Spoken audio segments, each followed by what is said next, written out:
네, 장관님께 먼저 질의하겠습니다.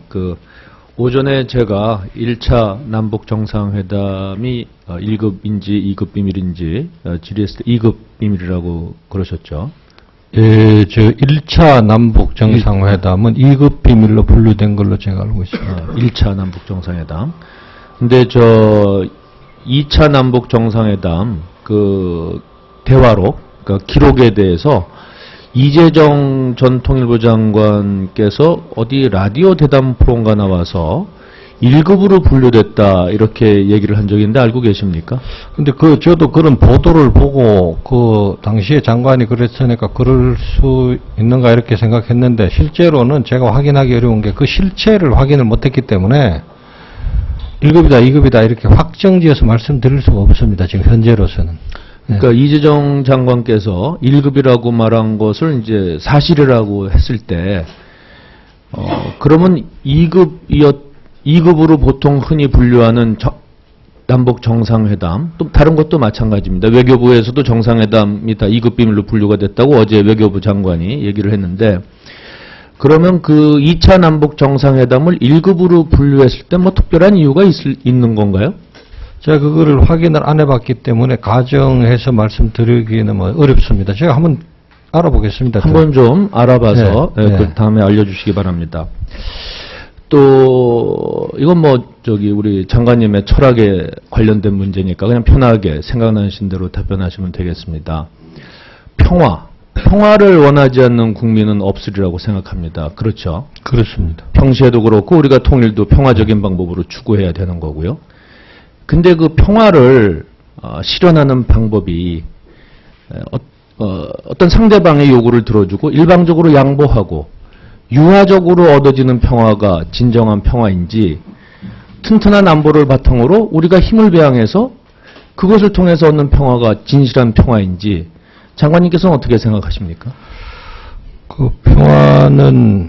평화를 노력하고 지킬 의지가 있어야 평화를 향유할 수 있다고 저는 생각하고요. 역사적 상황이나 지리적 여건에 따라서 다르겠습니다만은, 튼튼한 안보, 뒷받침이 없는 평화는, 장기적으로 지속하기 어려울 수도 있다, 이런 생각 갖고 있습니다. 그것은 유약한 평화고, 어떻게 보면 거짓된 평화죠. 지금 말씀하신 대로 지속 가능한 평화는 아닌 것이죠. 항상 상대방이 어떻게 나오는지 마음을 졸이는 평화죠.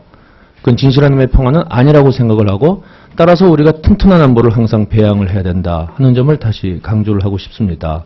이번에 저희가 미주 국감반이 워싱턴에 갔을 때 한국 참전용사 기념비에 가서 우리가 다 같이 헌화도 하고 했습니다. 거기에 쓰여 있는 것이 Freedom is not free. 자유는 얻어지는 것이 아니다. 평화도 마찬가지라고 생각합니다. 평화가 일방적으로 양보하고 유화적인 제스처를 통해서 얻어지는 평화는 절대 진정한 평화가 아니다. 이 점을 다시 한번 강조하고 싶습니다. 네, 명심하겠습니다. 전단살포와 관련해서 질의하겠습니다. 북한이 올해 2번에 걸쳐서 7월과 9월에 걸쳐서 우리한테 전단을 살포했다고 합니다. 맞습니까? 그런 보고를 들은 적이 있습니다. 전단이 발견됐다는 보고를 들은 적이 있습니다. 북한이 한 건 확실합니까? 전단이 발견됐다는 보고를 들은 적이 있습니다. 그 외엔 제가 정보를 갖고 있지 않습니다. 전단을 보신 적은 없고요. 제가 전단을 본 적은 없고요. 본 적은 없고요. 보도에 나온 걸 한번 영상으로 한번 본 적이 있습니다. 전단 실물을 본 적이 없습니다. 그러니까 그것이 북한에서 보냈는지 어떻게 했는지 확인이 안 되는 상황입니까? 확인을 해볼 수도 있겠습니다만 제가 당시에 보고만 받고 말았습니다. 예. 남북 간에 합의한 내용이 있습니다. 이와 관련해서 92년도에 남북 기본합의서 부속합의서 제3장 비방 중상 중지 중에 제8조 보면은 남과 북은 언론 삐라 및 그 밖의 다른 수단 방법을 통하여 상대방을 비방 중상하지 아니한다. 이런 게 있습니다. 또 2004년도에 남북 장성급 회담에서는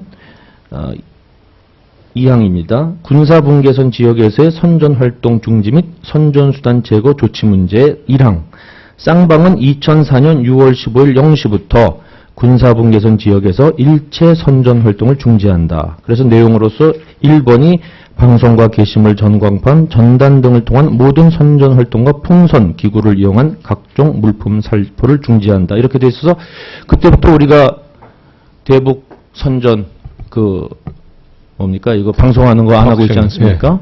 근데 북한이 이런 걸 했다 그러면 이건 북한은 남북 합의상을 위반한 것이죠. 이게 8년 만에 처음 있었던 일입니까? 아니면 그전에도 있었던 일입니까? 만약 북한의 이러한 대남 전단 살포가 사실이라 그러면요. 제가 확인해서 보고를 드리겠습니다. 예. 그래 주시고요. 우리 탈북단체가 10월 19일 날 대북 전단을 살포하겠다고 발표를 했습니다. 이 발표한 거는 별로 잘한 것 같지 않습니다. 발표를 함으로써 여러 가지 문제를 야기를 했죠. 네. 그게 이제 10월 19일 날 발표를 했는데 북한이 같은 날 경고 없는 무자비한 군사적 타격을 가하겠다. 네. 이렇게 위협을 가했고 김관진 장관은 이에 대해서 같은 날입니다. 역시 북한이 그렇게 할 경우엔 원점 지역을 완전히 경멸하겠다. 이렇게 했고 또 같은 날 통일부는 살포 자제를 요구했습니다. 그리고 3일 뒤에 이 탈북단체들이 임진각에 가서 하려다가 경찰에 의해서 제지를 당해서 강화도로 옮겨서 결국 살포를 했죠. 통일부가 경찰에 대해서 이 사람들 살포하는 거를 막아달라고 요청했습니까? 통일부는 뭐 경찰에 그런 요청을 하지 경찰이 않았고, 알아서 한 거구만요. 그건 경찰이 자체적으로 판단한 것으로. 네. 아까 존경하는 원의원 질문에 대해서 만약 안 했을 경우에 북한이 진짜 공격했을 것으로 생각했느냐 때 장관님 그럴 것 같다고 답변하셨는데. 전 과거에 그런 협박이 유사한 협박이 있었지만 그 도발하지 않은 경우도 있고 해서 그것을 뭐 확정해서 예단하는 것은 좀 의미가 없다.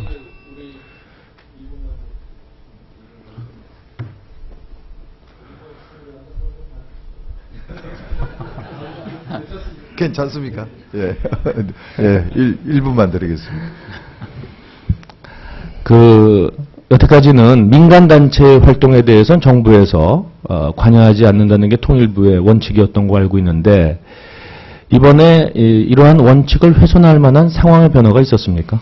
원칙이라기보다도 민간단체 활동은 통일부가 권유를 하거나 자제를 뭐 권유하거나 이렇게 할 수는 있어도 남북관계의 상황에 따라서 가급적이면 민간이 자율적으로 이것을